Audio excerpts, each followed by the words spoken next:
sesi kedua ini kita akan mendapatkan wawasan baru dari presentasi dua pakar. Yang pertama adalah presentasi yang akan disampaikan oleh Dr. Sudarsono, dokter spesialis paru konsultan. Beliau adalah tim PGA KPRA RSUD Dr. Sutomo. Beliau ketua tim pelaksana Binere RSUD Dr. Sutomo dan ketua divisi infeksi SFF Departemen Pulmonologi dan Kedokteran Respirasi RSUD Dr. Sutomo FK UNER. Beliau akan menyampaikan presentasi dengan topik antibiotic usage in non-critical COVID-19 infection. Kami persilakan waktunya untuk Dr. Sudarsono, 20 menit, Dr. Ya, terima kasih saudara moderator yang telah memperkenalkan saya. Assalamualaikum warahmatullahi wabarakatuh. Selamat siang setengah sore ya. Salam sehat untuk semuanya. Jadi saya mendapat topik mengenai bagaimana penggunaan antibiotik ya pada kasus-kasus COVID-19, tapi yang bukan dalam kasus yang kritis. Ya.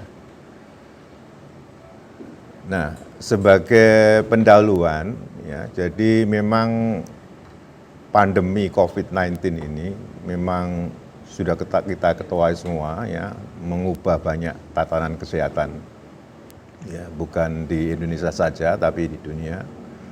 Banyak pedoman-pedoman yang sebenarnya sudah tegak, established dan dibuat, akhirnya diterombol juga, ya, karena dalam suasana yang kebingungan, menyelamatkan pasien, segala macam cara diberikan ya, tanpa melihat kembali sebenarnya pedoman-pedoman yang selama ini sudah ada itu seperti apa. Nah, seperti kita tahu ya, memang banyak angka-angka ya, jadi ada kasus ringan sedang, ada kasus berat, dan juga ada kasus kritis ya. Jadi kalau di mana-mana memang sebagian besar itu adalah kasus ringan sedang ya. Di sini disebutkan sekitar 80% dari salah satu jurnal. Kemudian yang 20% itu kasus berat, kemudian yang 6% baru kasus yang kritis ya. Nah, yang menarik itu memang pasien dengan pneumonia COVID-19 ya.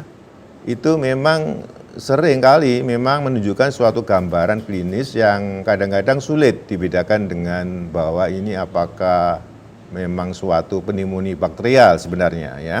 Misalnya adanya demam, batuk, kemudian infiltrat di chest X-ray ya, di paru-parunya ya. Ini membuat kadang-kadang banyak klinisi yang kebingungan.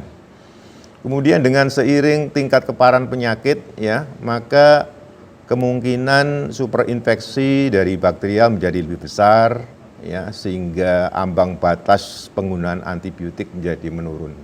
Ada kecenderungan untuk diberikan antibiotik. Ya. Jadi ada pemberian antibiotik secara berlebihan dan ini tentunya akan punya risiko, ya, akan bisa terjadi ya, kasus-kasus resistensi antibiotik yang lebih banyak. Nah, mungkin sebelum saya masuk ke dalam inti daripada topik ini, mungkin saya perlu refreshing lagi ya mengenai severity groups dari suatu pasien dengan COVID-19. Ya, banyak sebenarnya, ada WHO ya, kemudian ada ini dari NIH ya. Ini menurut saya ini yang paling enak untuk dipakai ya. Jadi agak sedikit berbeda dengan WHO, tapi tidak banyak lah, tidak signifikan perbedaannya. Ya, jadi di sini dibagi menjadi 1, 2, 3, 4, 5 pembagian. Jadi yang pertama adalah asimptomatik, pasien dengan SARS-CoV positif tapi tidak menunjukkan gejala apapun. Kemudian yang ringan, ya, yang ringan ini satu, ya, ada gejala-gejala demam, batuk, nyeri telan dan sebagainya, ya, tapi dengan catatan tidak ada sesak. Tidak ada keluhan merasa berat bernafas. Kemudian fotonya juga normal. Ini mild. Ya. Tapi kalau sudah ada ya secara klinis ya menunjukkan adanya lower respiratory infection, kemudian pada fotonya juga menunjukkan ada gambaran pneumonia, namun saturasi oksigennya masih oke, artinya masih dengan udara luar masih di atas 93%. Nah, ini baru namanya moderate atau sedang. Tapi kalau sampai sudah SpO2 sampai memerlukan suatu device oksigen di mana dengan udara bebas SpO2-nya tidak bisa mencapai 93%, kemudian fraksi oksigennya juga begitu. Kemudian gambaran infiltrat pada torak fotonya menunjukkan lesi yang luas, yaitu lebih dari 50%, maka inilah yang disebut dengan severe. Ya, dan kemudian kapan disebut suatu kritikal, yaitu kalau bila sudah terjadi suatu gagal nafas ya tipe 2 sampai terjadi septic shock dan MUDS yang nanti akan dibicarakan oleh Dr. Bambang Pujo. Nah, ini yang disebut dengan critical illness. Nah, pemberian antibiotik pasien COVID-19 itu selama ini seperti apa ya yang sudah terjadi? Jadi memang ada beberapa jurnal yang menyatakan ya, seperti salah satu poin yang pertama itu disebutkan bahwa ada suatu penelitian multicenter di Cina itu melaporkan bahwa 58% pasien itu memang diberikan antibiotik. Tidak jelas alasan yang indikasi yang jelasnya itu seperti apa.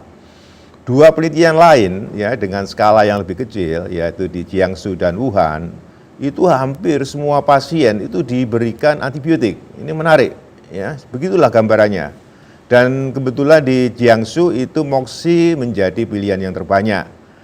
Kemudian ada studi lain dari Wuhan juga melaporkan pemberian antibiotik itu pada 71% kasus-kasus COVID-19. Lah inilah gambaran-gambaran yang sudah terjadi di Cina ya. Kemudian apa antibiotik yang biasanya diberikan? Ini kita mengambil dari suatu penelitian yang partisipannya berasal dari Turki, Portugal, ya, Slovenia, Spanyol, Italia, Inggris dan Amerika. Itu menunjukkan kita lihat ya 26,7% yang terbanyak antibiotik yang diberikan itu adalah ceftriaxone plus macrolide ya. Kemudian yang berikutnya adalah non-pseudomonal beta-lactam plus beta-lactamase inhibitor plus macrolide ya dan seterusnya. Jadi kita bisa melihat di sana. Inilah yang ada di beberapa negara. Ya, bagaimana dengan Sutomo ya? Memang Sutomo kebanyakan yang nomor 1 adalah golongan quinolone, baru golongan cephalosporin dan mungkin berikutnya adalah golongan-golongan yang lain ya. Tapi saya tidak membuat slide-nya di sini. Nah, ini ada suatu penelitian yang menarik yang menunjukkan bagaimana pasien-pasien yang sebenarnya belum berat atau non-severe ya, tapi sudah diberikan antibiotik lebih dini sebanyak 1.630 pasien. Ya, itu ternyata ya bahwa proporsi pasien yang terjadi adalah banyak yang berkembang menjadi severe ya, bukannya sembuh tapi malah berkembang menjadi severe ya, yaitu sebesar 1,5 kali lipat dibandingkan dengan kelompok kontrol. Jadi ini artinya bahwa pemberian early antibiotik itu memang sebenarnya tidak berhubungan secara signifikan dengan tingkat kematian. Jadi oleh karena itu disimpulkan di dalam jurnal ini bahwa penggunaan antibiotik harus dihindari kecuali benar-benar diperlukan pada pasien yang non-severe, terutama pada tahap awal. Nah, kemudian ini masih lanjutannya ya, bahwa 44,3% pasien COVID-19 itu memang menunjukkan peningkatan CRP. Jadi ini menarik ya, bahwa CRP itu memang selama ini menjadi salah satu marker ya bahwa di sana ada suatu inflamasi yang disebabkan karena bakteri. Itu memang ada teori-teori seperti itu, tapi belum tentu berlaku pada COVID-19. Nah, ini yang membuat kadang-kadang klinisi cukup melihat CRP aja sudah langsung diberikan antibiotik ya. Jadi memang sepertinya perlu pedoman nasional yang menyarankan penggunaan antibiotik spektrum luas atau benefit of atypical antibiotic cover. Nah, ini kita kembali kepada marwah atau state of the art ya. Pneumonia itu sebenarnya seperti apa sih ya? Kita lihat dari sudut classification-nya saja. Jadi kita lihat bahwa classification dari suatu pneumonia itu bisa dibagi menjadi 3 berdasarkan sumber infeksinya itu didapat di mana ya. Kalau itu berasal dari community maka kita sebut sebagai community acquired pneumonia ya. Itu definisinya sudah ada di sana. Kemudian kalau itu didapat di rumah sakit yang kita kenal sebagai nosocomial pneumonia itu disebut sebagai hospital acquired pneumonia. Dan bila terjadi setelah intubasi lebih dari 40 jam maka disebut sebagai ventilator associated pneumonia.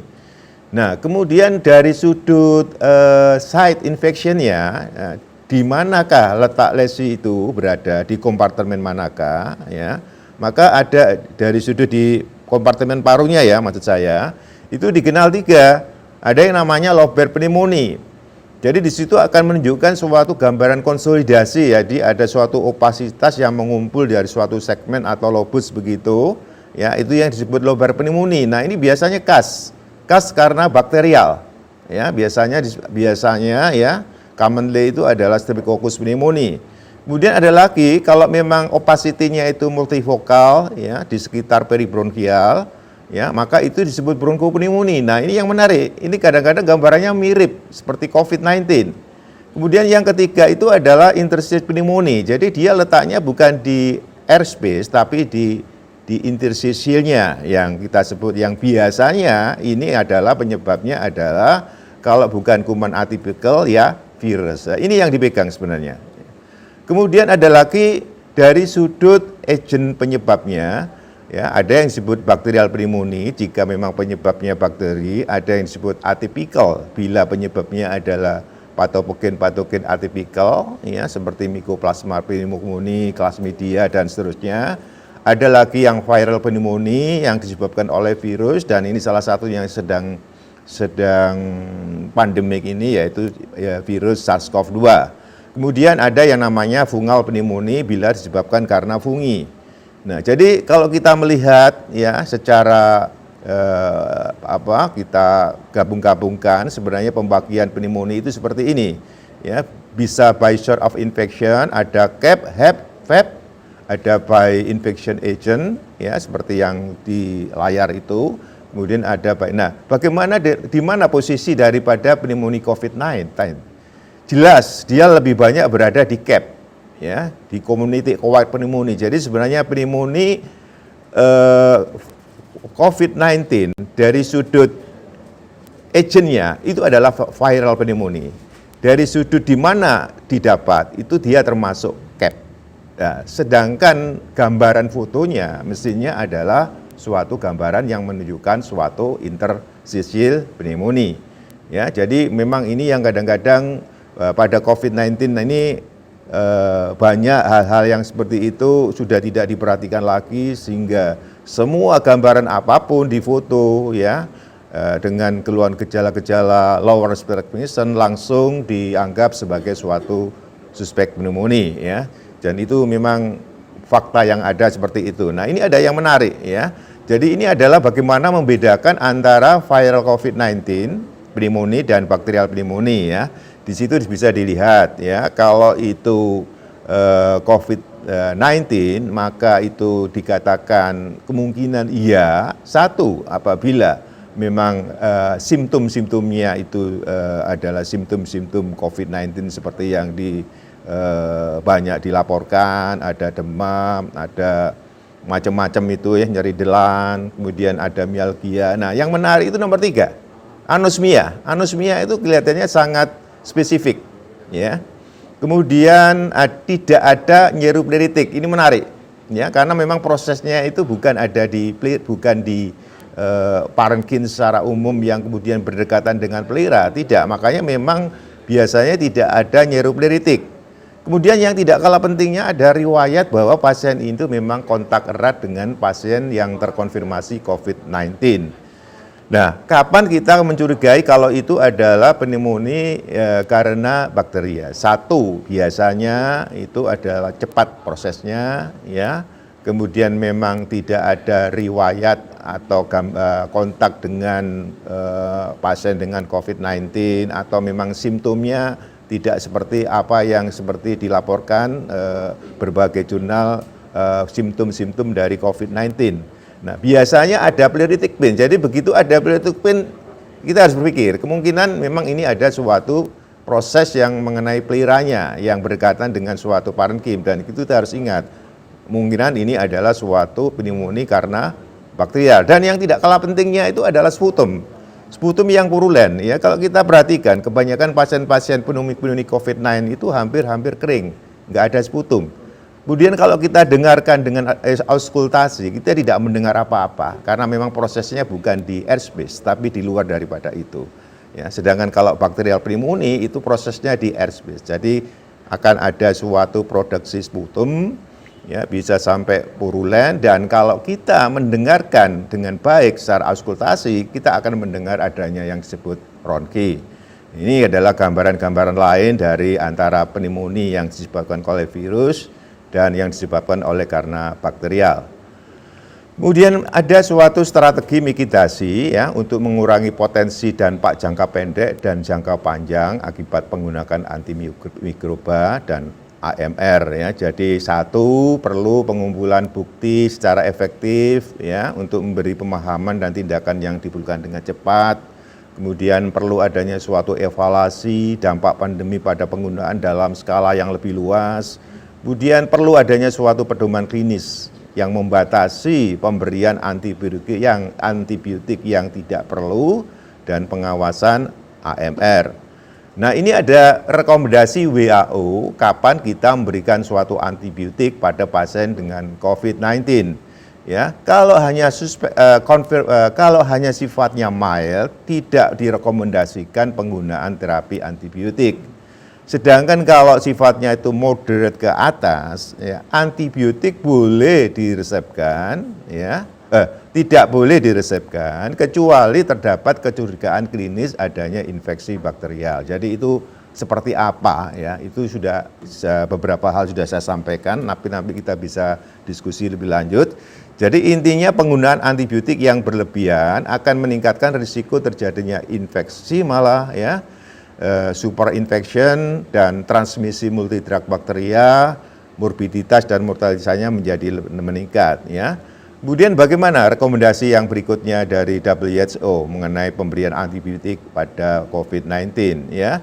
Kalau memang ada indikasi pemberian antibiotik bahwa kita curiga bahwa ada co-infection bakterial, maka pilihlah antibiotik yang sesuai dengan profil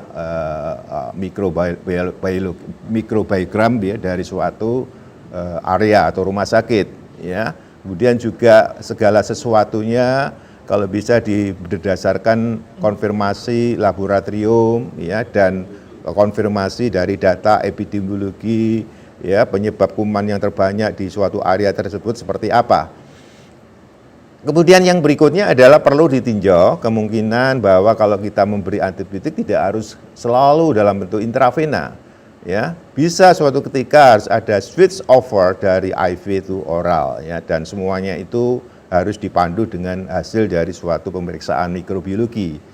Durasi pengobatannya biasanya 5-7 hari, ya. Kenyataan kita kadang-kadang sampai 10 hari lebih. Ini adalah sesuatu yang berlebihan sebenarnya. Nah, peningkatan penggunaan antibiotik selama pandemi dapat menyebabkan kerugian seperti toksisitas, resistensi, munculnya mikroba super, dan seterusnya. Jadi oleh karena itu program pengawasan antibiotik pada pasien COVID-19 harus ada dan diterapkan. Nah, kapan kita akan memulai memberikan antibiotik pada pasien COVID-19? Ya, jadi tadi sekali lagi dikatakan, ya, bahwa gambaran klinis COVID-19 itu memang kalau memang itu tipikal, ya, maka seyoganya tidak perlu memulai. Jadi kita kalau gambaran tipikalnya khas banget itu adalah satu COVID-19, ya, kita tidak perlu memulai pemberian antibiotik kalau tidak ada data-data yang menunjang ke arah suatu co-bacterial infection, ya. Kemudian antibiotik yang diberikan secara empiris harus diberikan jika memang tadi saya katakan kecurigaan adanya koinfeksi bakterial, ya. Jadi gejalanya khas, kemudian ada localized chest finding dari pemeriksaan fisik dari toraks yang pasien yang bersangkutan. Kemudian pemberian antibiotik dilakukan, ya, secara empiris sesegera mungkin setelah menegakkan diagnosa pneumonia bakterial, dan tentunya dalam waktu 4 jam sesuai dengan pedoman pneumonia bakterial, tidak perlu menunggu hasil tes memang ya secara empiris.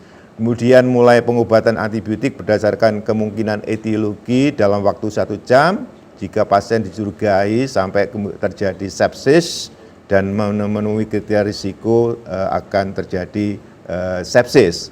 Kemudian pilihannya bagaimana ya? Jadi gunakan antibiotik dan dosis yang tepat untuk pasien dengan gangguan hati, gangguan ginjal, kehamilan dan menyusui ya. Jadi artinya farmakodinamik harus diperhatikan ya. Ini cocok untuk pasien yang seperti apa dan seterusnya. Kemudian sementara ini memang tidak ada alat yang valid untuk menilai tingkat keparahan pneumonia yang berkaitan dengan COVID-19 seperti misalnya pada pada pneumonia bakterial ada yang namanya port ya, ada CURB dan sebagainya. Pada COVID-19 itu tidak ada. Ya, keparahan lebih banyak bersifat pada berdasarkan penilaian klinis. Kemudian jangan segan-segan untuk melakukan suatu konsultasi pada expert yang diperlukan untuk opsi suatu pemberian antibiotik. Misalnya termasuk pada kasus-kasus dengan ibu hamil. Kemudian kapan kita melanjutkan suatu antibiotik? Jadi ketika kita ragu-ragu kemudian berikan antibiotik, kemudian apakah kita mau stop atau melanjutkan, maka ini ada beberapa hal yang perlu diperhatikan. Satu, jika terdapat bukti klinis atau mikrobiologis yang menunjukkan adanya infeksi bakterial, terlepas dari hasil dari PCR SARS-CoV-2. Kemudian jika PCR SARS-CoV-2 positif, tetapi gambaran klinis tidak khas pneumonia COVID-19, ya jangan-jangan memang ada bacterial co-infection, silakan diteruskan antibiotiknya. Nah, apabila antibiotik dilanjutkan, maka perlu satu, ya, meninjau pilihan antibiotik berdasarkan tes hasil mikrobiologi, kemudian pemberiannya cukup 5 hari kalau bisa, ya, penggunaan antibiotik intravena, ya, bila perlu dapat dipertimbangkan pemakaian oral walaupun baru diberikan 1 kali. Kemudian kapan diberi di stop? Ya, penilaian klinis berdasarkan sign dan simptom, hasil tes secara keseluruhan untuk memutuskan kapan harus menghentikan antibiotik dengan aman. 1. Tidak ada bukti infeksi bakteri dalam sampel darah, urin, atau sputum. Uji PCR-nya menunjukkan positif SARS-CoV-2 yang jelas ini adalah confirm COVID-19, demam sudah teratasi, kemudian gejala dan hasil blood gas secara khusus menunjukkan COVID-19 pneumonia, kemudian fotonya juga menunjukkan suatu COVID-19 pneumonia. Kemudian ada satu yang menarik ya, bahwa ada 3 pola yang menunjukkan bahwa ini adalah suatu tipikal pneumonia, yaitu bila ada gambaran-gambaran yang bersifat ground glass opacity, greasy paving opacity, dan ditambah consolidation jika fasenya menjadi lebih lanjut. Kemudian foto yang perubahan foto ya, secara bilateral kepada pasien sebesar 60%, yaitu bagian perifer dan di lobus bawah adanya early ground, itu juga menunjukkan kemungkinan itu memang betul suatu COVID-19. Dan ini ada satu hal yang cukup bisa dipakai yang kadang-kadang, bukan kadang-kadang, dan setiap hari kita pakai di Rumah Sakit Sutosomo. Kapan kita memulai antibiotik, itu ada biomarker yang cukup menarik dan akurat, yaitu procalcitonin.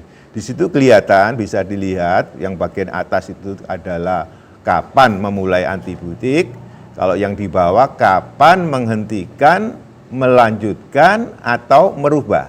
Ya, jadi itu menarik. Jadi kita lihat, kalau kita lihat aja di yang paling ujung kiri dan kanan ya, kalau memulainya, kalau sudah angkanya di bawah 0,25 ya sudahlah, nggak perlu mulai antibiotik. Tapi kalau lebih dari 1, suatu hal yang harus diberikan antibiotik. Sementara yang ada di tengah-tengahnya itu harus melihat pertimbangan-pertimbangan lain. Demikian pula kapan di stop, kapan melanjutkan, dan kapan merubah bisa dilihat. Kalau sudah forecastingnya di bawah 0,25 ya sudahlah, stop antibiotik. Tapi kalau sudah ada peningkatan prokausioner di atas nilai yang sebelumnya dengan PCT di atas 0,5, maka perlu dengan sangat strong recommendation untuk dilanjutkan tapi dirubah bentuk antibiotiknya. Jadi ini adalah bagaimana kita membuat assessment antibiotik ya. Jadi yang pertama setelah kita memberikan antibiotik, kita harus memberikan suatu assessment. Apakah kita berhasil dengan penggunaan, apakah ada efikasi yang kita capai. Itu bisa dilihat dari simptomnya, apakah membaik atau memburuk, ya. Kemudian perlu konsultasi dengan spesialis yang terkait, ya. Apabila barangkali pasien ini kok tidak membaik, apa jangan-jangan memang bakteri yang menginfeksi itu adalah bakteri dengan multidrug resistant yang memerlukan antibiotik yang berbeda. Kemudian satu hal yang menarik bahwa merubah antibiotik tergesa-gesa sebelum 72 jam itu adalah hal yang kurang tepat. Silakan diganti antibiotik secara klinis kalau memang sebelum waktu 72 jam terjadi suatu perburukan klinis yang bermakna. Dan ini adalah salah satu manajemen COVID-19 ya, dengan pedoman kapan kita menggunakan antibiotik apa tidak ya. Jadi kita bisa lihat itu di kotak yang di bawah itu kiri ya. Jadi kalau unlikely seperti itu ya, sedangkan kalau memang likely dengan data-data yang disebutkan seperti itu, maka silakan diberikan antibiotik, apakah itu IV atau peroral, dan itu ada dasar-dasarnya. Nah, antibiotik seperti yang sudah diterangkan Prof. Usman, saya kira itu ada juga harus diperhatikan bahwa tujuannya adalah, prinsipnya adalah pengobatan antibiotika optimal dengan prinsip 4D. Ya. Jadi obatnya yang tepat, dosisnya yang tepat, kalau memang sebelumnya diberikan broad spectrum, perlu adanya deeskalasi, kemudian durasinya juga tepat. Dicegah adanya overuse, misuse, dan abuse, ya, meminimalisir kejadian resistensi antibiotik, ya. Jadi sebagai slide saya yang terakhir, ya, bisa kita ambil suatu summary bahwa proporsi adanya koinfeksi bakteri pada non-severe itu sebenarnya rendah, ya. Jadi kalau adalah aneh kalau memang pada kasus-kasus di kelompok di sini penggunaan antibiotik mendominasi, itu adalah sesuatu yang menarik untuk kita kaji ulang. Kemudian yang kedua, kurangnya sarana diagnosis yang cepat dalam manajemen klinis COVID-19 itu menyebabkan klinisi memutuskan untuk penggunaan antibiotik yang sebenarnya tidak perlu, ya. Seharusnya ada data procalcitonin, seharusnya ada data ini dan itu, ya. Kemudian klinisi dalam pasien dalam kondisi yang fotonya jelek, ya, kemudian gambaran klinisnya juga kurang bagus, data belum lengkap, maka ada kecenderungan untuk segera diberi antibiotik. Itu adalah fakta yang ada. Sehingga bagaimanapun peningkatan penggunaan antimikrobal tidak perlu pada COVID-19 ini akan berisiko terjadinya potensi AMR. Kemudian yang ketiga, kita tahu semua bahwa pneumonia COVID-19 yang disebabkan virus, antibiotik jelas tidak efektif, kecuali kalau ada koinfeksi bakterial. Meskipun terindikasi diberikan antibiotik, ya, namun jika pemberiannya tidak tepat, itu justru akan menyebabkan hal-hal yang tidak kita inginkan, yaitu salah satunya adalah resistensi. Oleh karena itu antimicrobial stewardship tetap harus diikuti untuk memerangi terjadinya resistensi dan tetap diterapkan dalam penanganan pneumonia COVID-19 dimanapun. Ya. Kemudian yang terakhir adalah perlu bukti prospektif untuk mendukung kebijakan pemberian antibiotik yang tepat untuk pada masa pandemi COVID-19. Dalam ini when to start, when to stop, and how to use. Itu adalah sesuatu yang juga harus dicermati, ya, dibuat untuk kemudian diterapkan. Saya kira dari saya demikian. Terima kasih atas perhatiannya. Pneumonia COVID-19 disebabkan oleh virus. Dan jelas penggunaan antibiotika secara rutin pada kasus COVID-19 non-severe jelas tidak efektif, kecuali ada koinfeksi bakteri. Itu presentasi dari Dr. Sudarsono. Terima kasih atas materi dari Dr. Sudarsono.